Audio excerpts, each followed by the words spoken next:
नमस्कार, आप देख रहे हैं भारत एक्सप्रेस और मैं हूं अमृता सिंह।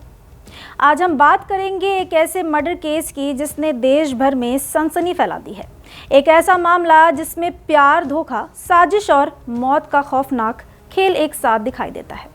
पुणे के युवा कारोबारी केतन अग्रवाल की जान जाने को शुरुआत में एक हादसा माना गया था।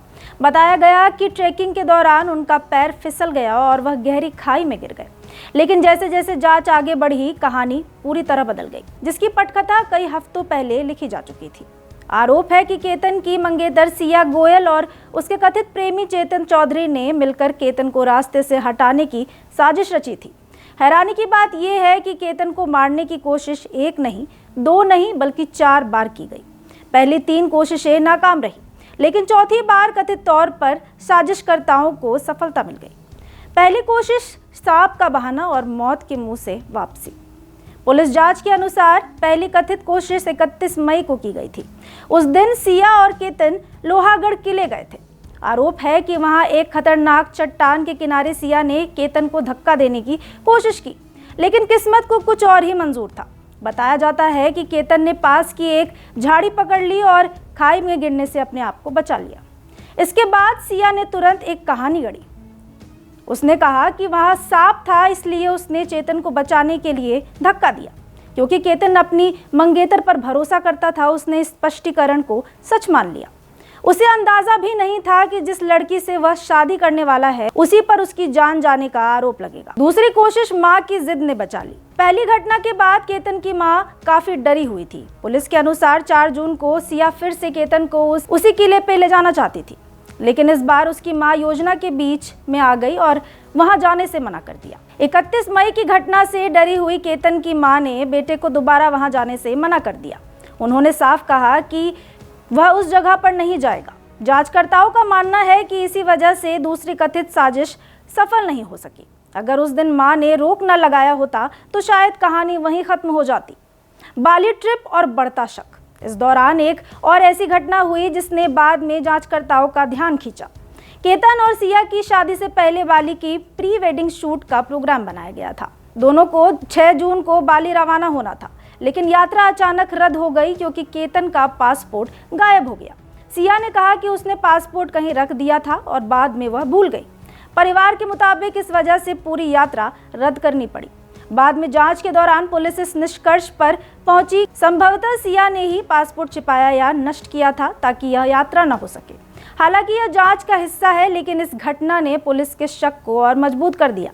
तीसरी कोशिश भीड़ बन गई बाधा।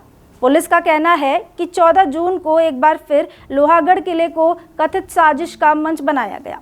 इस बार भी केतन को वहां ले जाने की योजना बनाई गई थी, लेकिन रविवार होने के कारण किले भारी भीड़ मौजूद थी। जांचकर्ताओं के अनुसार भीड़ के बीच किसी भी तरह की वारदात को अंजाम देना जोखिम भरा था, इसलिए कथित तौर पर योजना को फिर से टाल दिया गया। अब तक 3 बार मौका हाथ से निकल चुका था, लेकिन सिया और चेतन पुलिस के आरोपों के अनुसार सही समय और सही जगह का इंतजार कर रहे थे।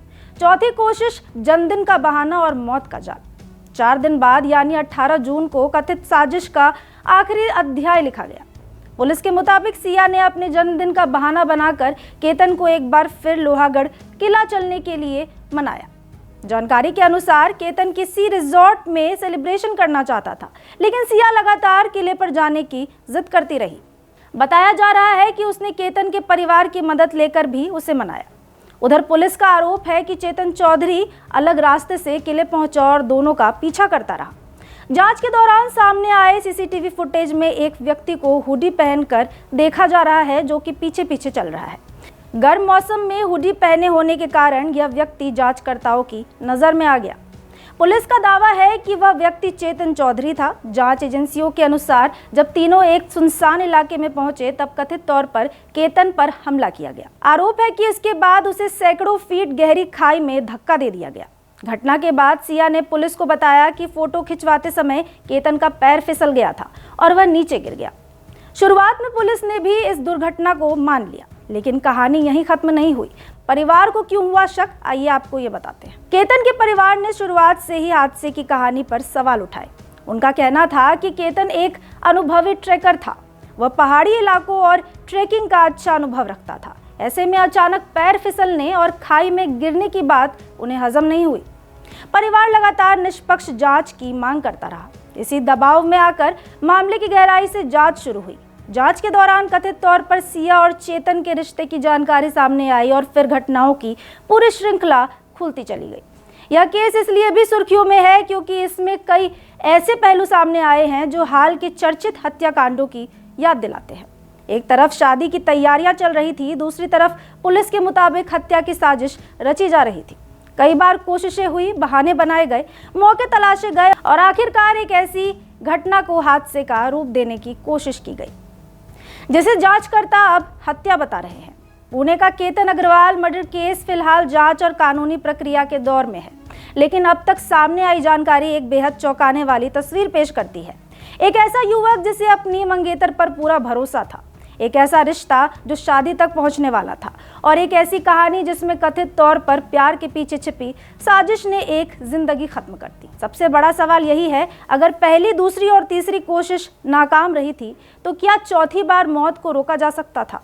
फिलहाल इस सवाल का जवाब जांच और अदालत की प्रक्रिया के बाद ही सामने आएगा, लेकिन यह मामला भरोसे, रिश्तों और अपराध की दुनिया का एक ऐसा अध्याय बन चुका है जिसने हर किसी को झकझोर कर रख दिया है। फिलहाल इस जानकारी में इतना ही। ऐसे ही तमाम खबरों के लिए देखते रहिए भारत एक्सप्रेस।